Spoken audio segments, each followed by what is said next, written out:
All our stories are created for entertainment purposes only. I'm Tammy, age 29, and for the last 2 years, I've been happily married to William, who is 31. We've crafted a life together that was both joyful and steady, until a fateful day when everything took a drastic turn. I woke up to find that William had emptied the entire house and left. It left me devastated and confused, unable to comprehend why he would suddenly depart without any explanation. Our once joyful and secure life had transformed into a whirlwind of confusion and heartache. I embarked on a desperate quest for answers, hoping to find closure and understanding amid the chaos. William and I crossed paths at work 3 years ago. I was a new intern at the company where William held a managerial position. Working closely under his supervision led to us spending more time together, and this brought about a strong physical attraction. There was no denying his handsome appearance, and I could sense the way he looked at me and the impact I had on him. As time passed, we found ourselves collaborating on various projects, which allowed us to grow closer on a personal level. After dating for 8 months, we decided to tie the knot and begin our journey together. William received a lucrative offer from a rival company, doubling his current salary. He accepted the opportunity, while I continued to work at my current job, anticipating a promotion. Everything seemed perfect, and our plans were falling into place.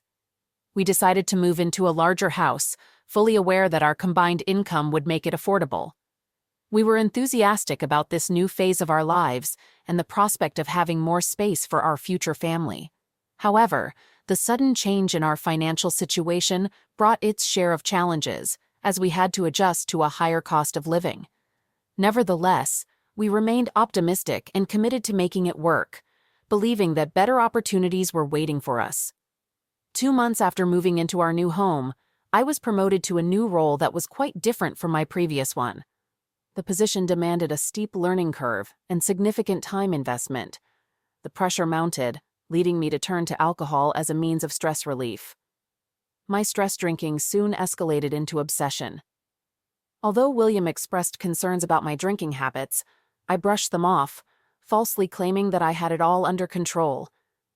Over time, my alcohol obsession took a toll not only on my physical health, but also on my relationships and overall well-being.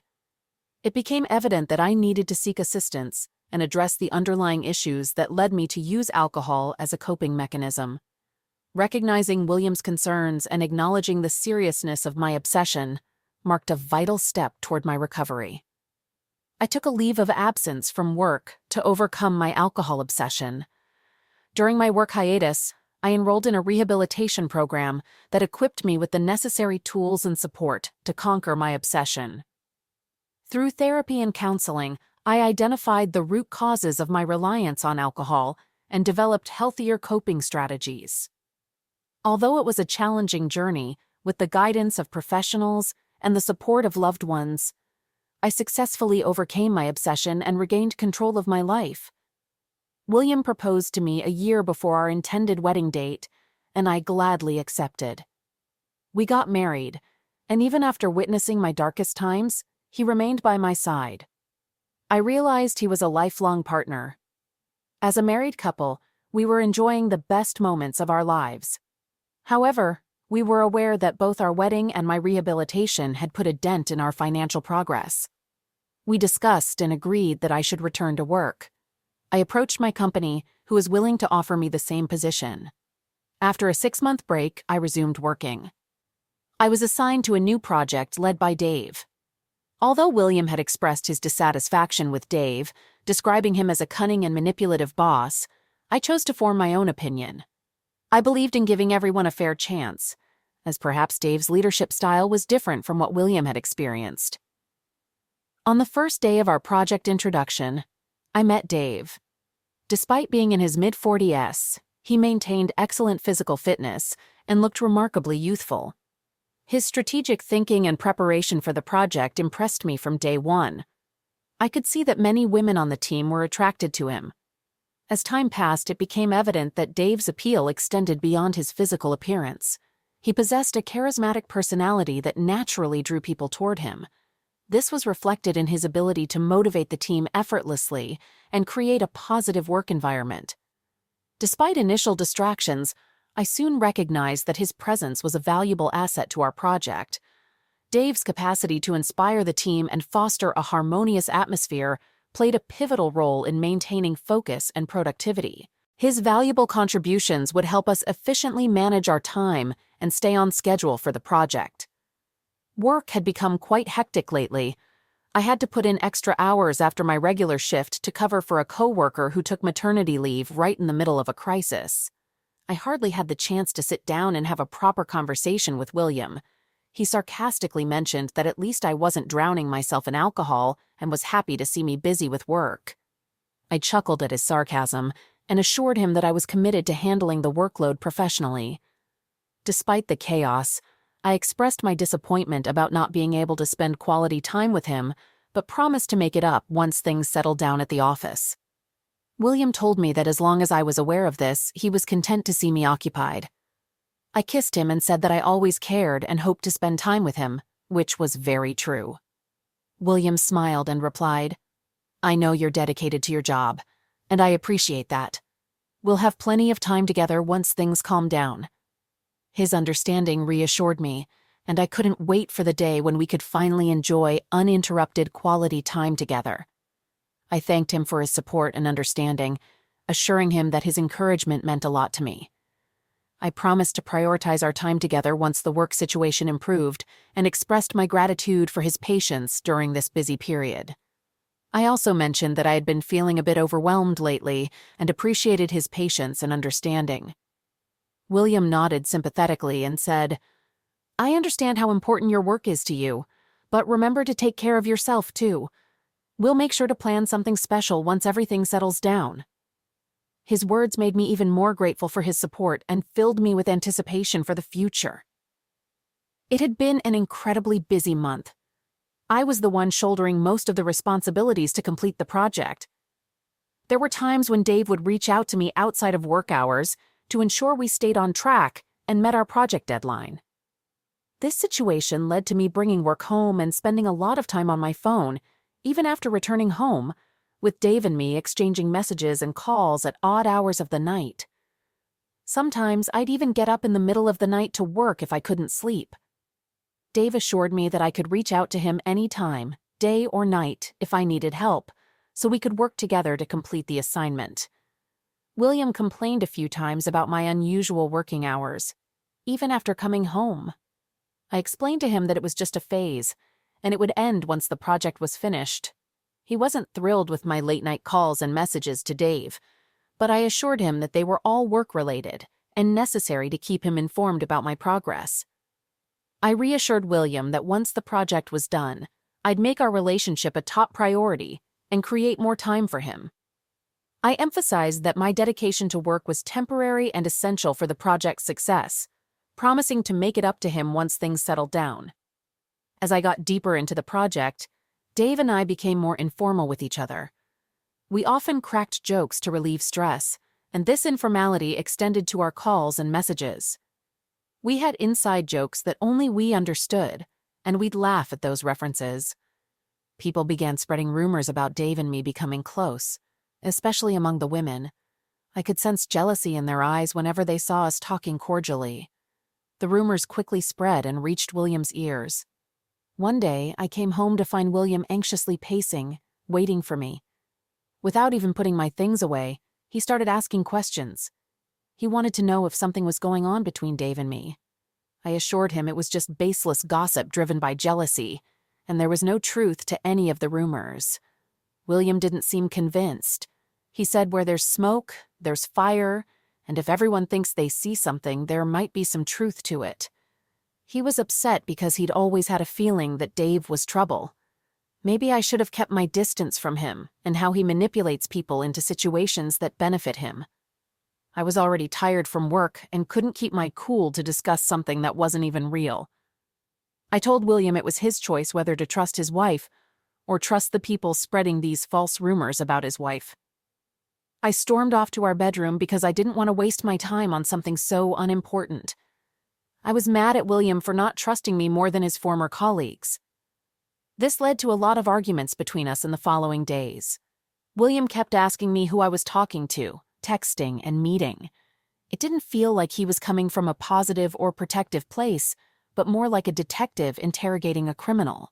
I told him we should maintain some distance if he was going to keep behaving like this. So, being the sulker he was, William stopped talking to me. He said if I respected our relationship, I would try to keep my distance from Dave. I found it ridiculous because Dave was my boss, and I had to interact with him minimally to do my job. The next day, I went to work in a bad mood, irritated with William for not trusting me and doubting my commitment to our relationship. Dave noticed and asked if I was okay. I gave him a fake smile and got back to work. After everyone left, Dave and I stayed behind to work on a report. He brought coffee and said he was willing to listen if I had something to share about what happened with William last night. Due to recent tensions, I started telling Dave about the argument with William. Dave listened patiently and assured me things would get better once they settled down. I felt grateful to Dave for listening, and suddenly I hugged him without thinking. It was a mistake, and there was a strange physical tension between us, which led to us kissing. We quickly realized what had happened and pulled away, feeling embarrassed. The incident created an awkward atmosphere between Dave and me, so we both agreed to give each other some space to process our emotions. We understood that addressing the situation was crucial to keep our friendship intact and avoid more complications. Things stayed awkward between Dave and me for a few days. William's silence didn't help either. I felt like there was no one to talk to about how I was feeling, which was mostly terrible. It was eating me up inside. My top priority was to mend things with William. Once that was sorted, I could clear my mind and handle other matters. Now it was mid-December and our project was nearly complete. Work was getting a bit easier, so I took the initiative to repair my relationship with William. I cooked his favorite dinner and set the table just the way he liked it, hoping to reconcile and put our differences behind us. I knew William never liked Dave from the start, and that made it hard for him to see things objectively. Plus, there were rumors going around about me and Dave. I sat down with William and assured him that he was the only one I truly loved. Dave was just my boss, and I had to work with him until the project wrapped up. After that, I promised to join a different team to put William's mind at ease. This cleared up his doubts about me having an affair with Dave. It felt good to have an honest conversation with William and resolve our issues. I expressed my desire for our bond to grow stronger in the coming year. It made me happy to have patched things up with William. We discussed our future plans and agreed to keep communication open to ensure a smooth transition once the project was done. I conveyed my appreciation for his understanding and assured him that our personal relationship would remain strong and unaffected, even though I changed teams. The annual New Year party hosted by our company was approaching, and Dave suggested inviting William so that he could meet my colleagues and dispel any doubts he might have had. I thought it was a brilliant idea. I informed William that my boss had specifically requested that I attend the party with him, as he was eager to meet the man I often spoke about. My intention was to dispel any suspicions he had about me having an affair at work. I wanted us to enjoy the evening together as we used to. William also had former colleagues and friends from work attending the party, providing us with an excellent opportunity to reconnect and reminisce about the past. I looked forward to introducing William to my boss and co-workers, confident that they would witness our happiness and put any rumors or doubts to rest. It was crucial to me to reaffirm the strength of our relationship and have a worry-free evening. Prior to the event, I made sure to communicate with William and reassure him that the rumors of an affair at work were baseless. My goal was to make him feel secure in our relationship so that he could enjoy the evening without unnecessary concerns. Additionally, I believed that introducing William to my boss and colleagues would further solidify our bond and highlight our happiness together. As the night progressed, the drinks began to flow, and I found myself tasting alcohol after a long break. It felt refreshing, and I was confident that I could control my alcohol intake without falling back into obsession. I was seated between Dave and William, with William keeping a watchful eye on the number of drinks I consumed. It was quite a downer. It was New Year's Eve, and I wanted to have a good time without any nagging in the background, I understand that he was trying to prevent me from relapsing into obsession, but in that moment, I was too intoxicated to think clearly. I just knew that William was putting a damper on the party, so I turned to Dave and struck up a conversation with him. We were both extremely drunk and had lost our moral compass. I had flashes of that night when I accidentally kissed Dave. We decided to move past it and forget about it. After that, my memory is a blur. I woke up the next morning and realized that most of our belongings were gone. At first, I couldn't believe it was our own house. Nearly everything had vanished, and for a moment, I thought we had been robbed while we were asleep. I had a throbbing hangover and began searching for William. I walked through the house and noticed that not only was William gone, but everything except the bed was missing. I attempted to call William, but his phone was switched off. I hurriedly splashed some water on my face in an attempt to sober up. There was a note from William that read, "Congratulations on a new year with new beginnings and new people in life." I was left in shock. I couldn't tell if it was a prank or if this was actually happening. My mind raced with confusion and disbelief as I read the note repeatedly. Feelings of abandonment overwhelmed me, and I desperately looked for any clues or explanations, hoping to make sense of this bewildering situation. My heart sank when I realized that William's note meant he had left me without any prior warning or explanation. Various questions raced through my mind, pondering why he would choose to start the new year by abruptly ending our relationship. The weight of uncertainty and sadness settled upon me, leaving me with a profound longing for closure and answers. I decided to sit down and try to recollect what might have caused William to change so drastically. I remembered that we had started drinking shots, engaging in a friendly competition with Dave to see who could outdrink the other. I recalled the events up to the 5th shot, but after that, my memory was blank. I debated whether I should contact Dave and ask him about the events of the previous night. Could he shed light on what had transpired and led to such a life-altering change overnight? Part of me considered the possibility that this might be an elaborate prank by William to ring in the new year in a dramatic fashion. I opted not to panic and decided to wait until evening to see how events unfolded before taking any action. Throughout the day, fragmented memories and blurry flashes began to resurface, but they were too disjointed to make sense of. I couldn't shake the feeling that something significant had happened, possibly related to William.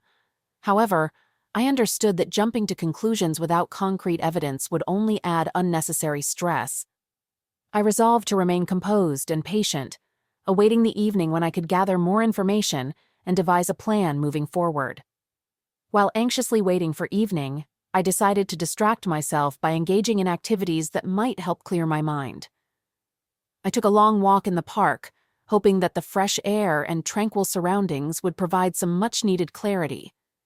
Despite my best efforts, the fragments of memories continued to trouble me, leaving me feeling unsettled. Nevertheless, I reminded myself that taking impulsive actions without a clear grasp of the situation wouldn't be helpful. So, I focused on maintaining my composure. In the evening, I called Dave and asked if we could meet for a brief conversation. I shared the location of a nearby cafe and suggested meeting in approximately 2 hours. Upon arriving at the cafe, I ordered a coffee to further sober up, hoping it might trigger any significant memories that could help me locate William. Dave entered and attempted to hug me, which struck me as rather odd. I responded with an awkward smile and took a seat across from him. Dave began by expressing his delight in the previous night's party and how it had been his most enjoyable formal gathering ever. He described it as a wild and unforgettable evening. He also inquired about the state of affairs between William and me, as William hadn't seemed too pleased by the end of the night. That was the moment of revelation I had been seeking. I requested Dave to provide me with a detailed account of what had transpired, as I had no recollection of the events. Dave hesitated momentarily, and then proceeded to recount the events of the previous night in vivid detail. According to him, we had engaged in a shots competition, and William had tried to prevent me from drinking more. I had pushed him away, insisting that it was a night meant for enjoyment and celebration. I had a vague recollection of this, recalling my exclamation that the evening symbolized new beginnings as we bid farewell to the old year and embraced the promises of the new. Little did I know that this New Year's Eve would spiral into a night of chaos and heartbreak. As the clock struck midnight and fireworks illuminated the sky, my boss and I raised our glasses in a toast. I had no inkling that this innocent act of celebration would set in motion a chain of events that would turn my life upside down. Following a heated argument with William, he stormed out, leaving Dave behind to console me. As Dave spoke, I desperately tried to piece together my fragmented memories, hoping to uncover the truth of what had occurred. Dave and I engaged in conversation, and I began to vent my frustrations. Due to our intoxicated state, we both lacked sound judgment and ended up engaging in a physical encounter. When William returned after cooling down, he discovered us in that state. Understandably, he was furious and forcefully separated me from Dave. He then escorted me out of the club and waited for a taxi. Dave mentioned that this was all he witnessed and assumed we went home. I sat in silence for a while, attempting to process everything I had just heard and to see if I could recollect any additional details.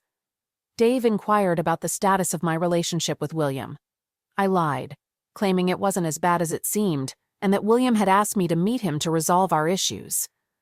Dave regarded me skeptically, sensing that I wasn't sharing the whole truth. He encouraged me to open up, assuring me of his support. Reluctantly, I decided to confide in Dave about the confusing and troubling situation with William, hoping that discussing my thoughts would bring some clarity to the chaos in my mind. As I poured out my feelings to Dave, he attentively listened, offering words of comfort and understanding. He reassured me that feeling overwhelmed was normal, and seeking guidance was a sign of strength. Appreciative of his support, I started to feel a glimmer of hope that, with Dave's assistance, I could navigate the complexities of my relationship with William.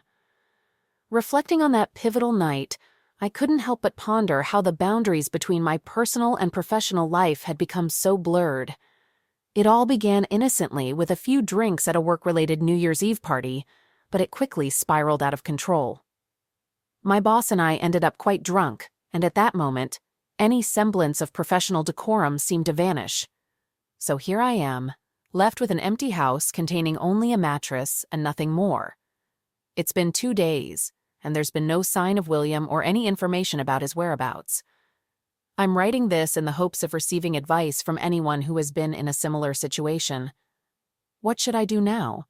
Should I file a missing person report? Did William leave voluntarily to clear his mind and create some distance between us? Or is there a more concerning issue at play? I'm feeling overwhelmed and uncertain about how to proceed. Any guidance or support would be greatly appreciated. Update.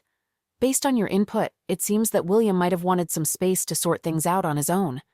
Therefore, I've decided to respect his wishes and give him the space he seems to need.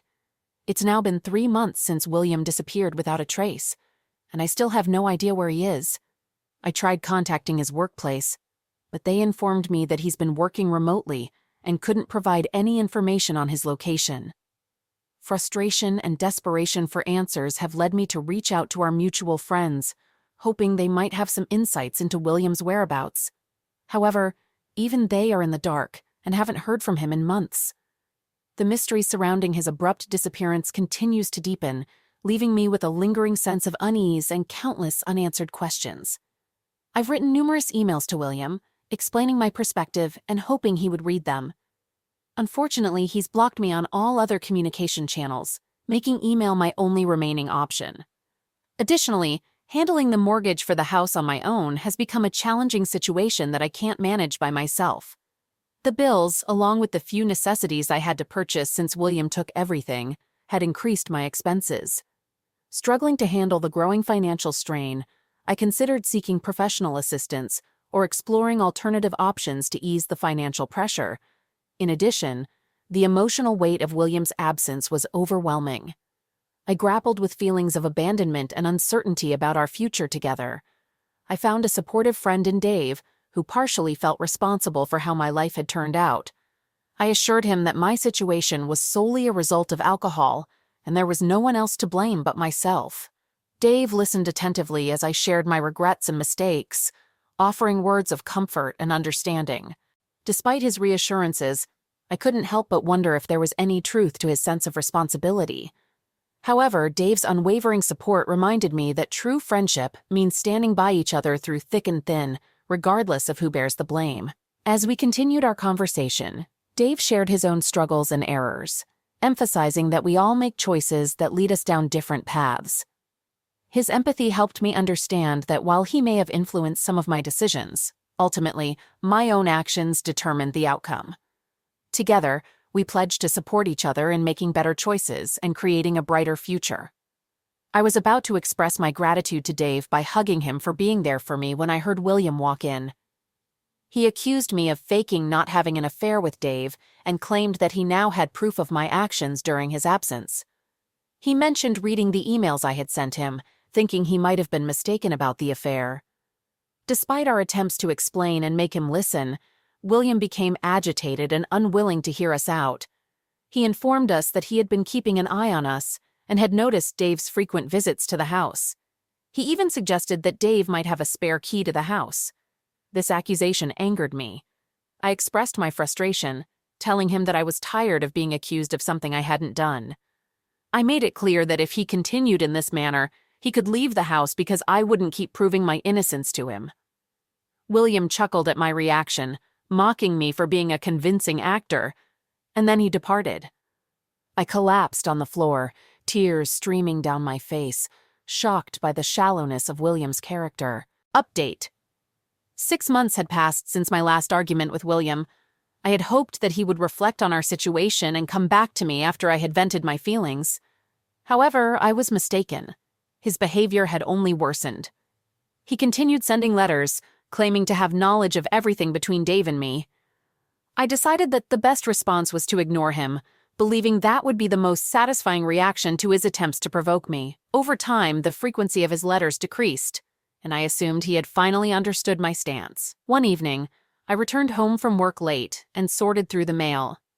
I set a mysterious letter aside to check later as I reviewed my bills. The handwriting on the letter was unmistakably William's. My curiosity got the better of me, and I quickly opened it. The letter began with, "To my loving wife," and my heart raced with anticipation. With a hopeful smile, I tore the letter open, only to find divorce papers inside. My hands trembled as I read the contents, struggling to comprehend what I was witnessing. Shocked and speechless, a mix of emotions swirled within me, including anger, confusion, and sadness. I tried to make sense of what had gone wrong in our marriage and why William had chosen this path. The reality of the situation weighed heavily on me, and I knew that our lives were about to undergo a significant transformation. I searched the letter for an address, hoping to gain insight into William's whereabouts. Perhaps if we could sit down and have a conversation, things might take a different turn.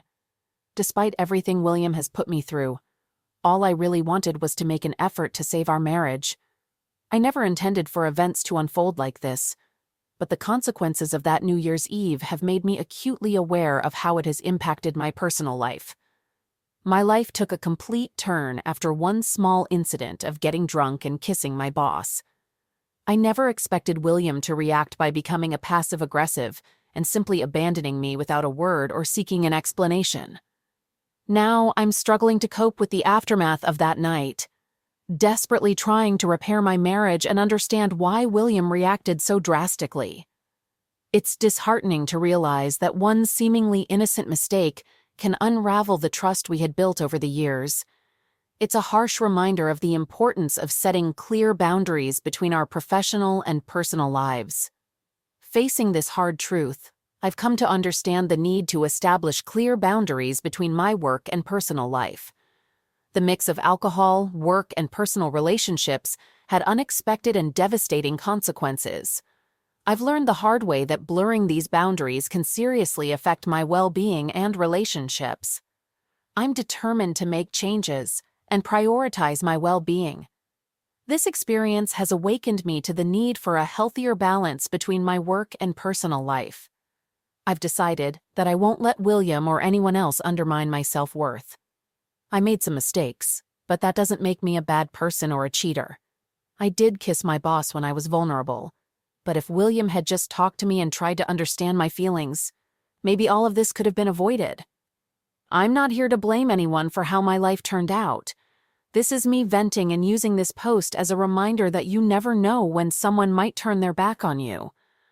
To all the women out there, if your partner doesn't care about your feelings, I'd advise you to put on your sneakers and walk away. The relationship isn't worth it. He won't try to see things from your perspective or understand why you did what you did.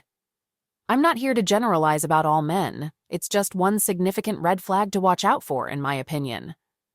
I'm still hopeful and positive about leading a happy and fulfilling life without depending on anyone else for my happiness. That's the lesson I'll take away from this roller coaster of a year.